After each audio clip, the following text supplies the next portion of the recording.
Indonesia adalah negara dengan bendera merah putih, berideologi Pancasila dan berlambang Garuda. Indonesia terdiri dari 34 provinsi.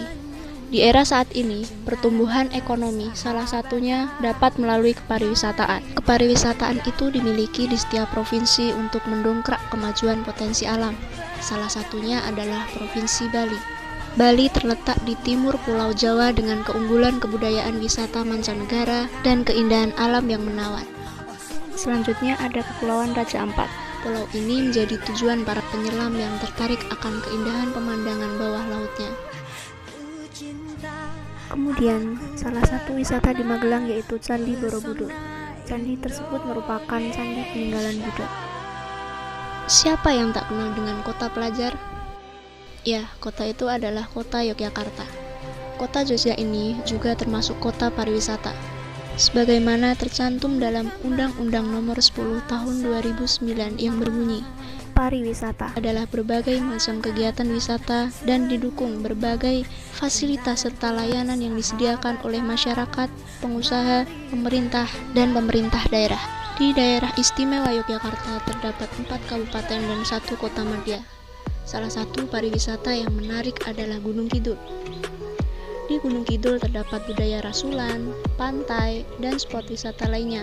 Salah satu destinasi yang menyita perhatian publik adalah Telaga Junge. Telaga Junge terletak di antara perbatasan 3 padukuhan di Desa Pacarejo, yakni Padukuhan Junge, Wilayu, dan Kuangan Lor. Telaga ini airnya tidak pernah kering dan saat ini sudah semakin asri. Tanaman sekeliling telaga membuat Telaga Junge sejuk, teduh, dan hijau. Telaga Junge saat ini mulai berbenah menuju salah satu destinasi wisata di wilayah Kecamatan Semanu. Telaga Junge lebih dahulu terkenal dengan mitos, cerita rakyat, dan sejarah Majapahit. Asal-usul Telaga Junge selalu berkaitan erat dengan tokoh dari Majapahit bernama Kyai Junge. Masyarakat sekitar Telaga Junge cerita Kyai Junge bersama 6 sahabatnya melarikan diri setelah Majapahit kalah dari kerajaan prajurit Demak.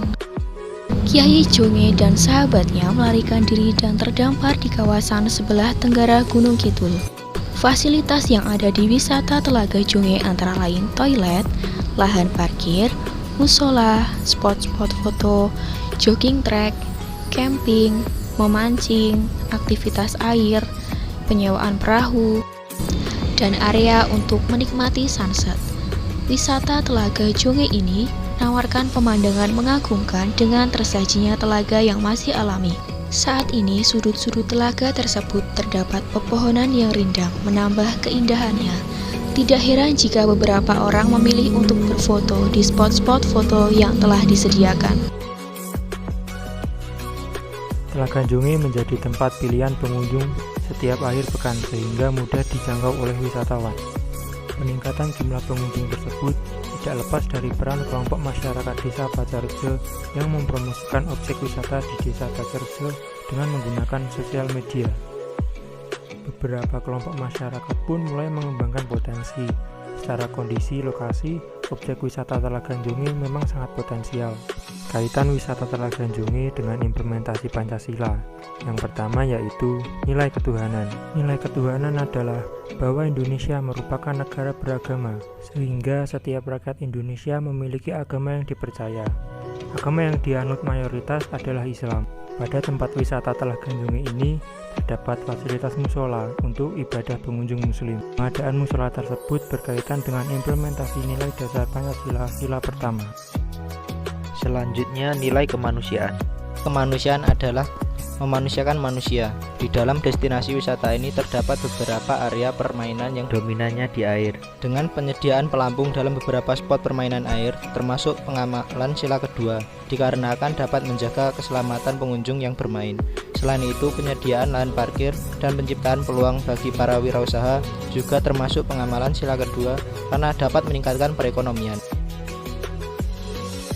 Nilai persatuan. Nilai persatuan adalah mengutamakan kepentingan umum di atas kepentingan pribadi.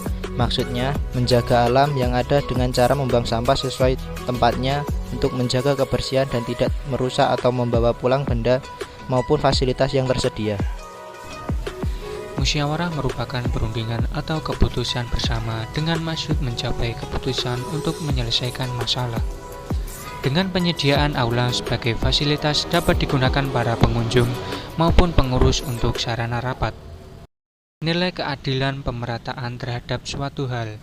Di destinasi wisata ini menyediakan berbagai wahana yang bisa dimainkan oleh semua kalangan, usia, sehingga terdapat keadilan bagi pengunjung.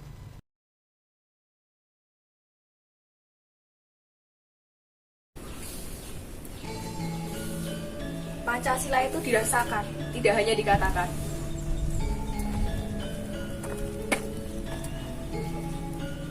Utamakan mufakat, Indonesia makin kuat.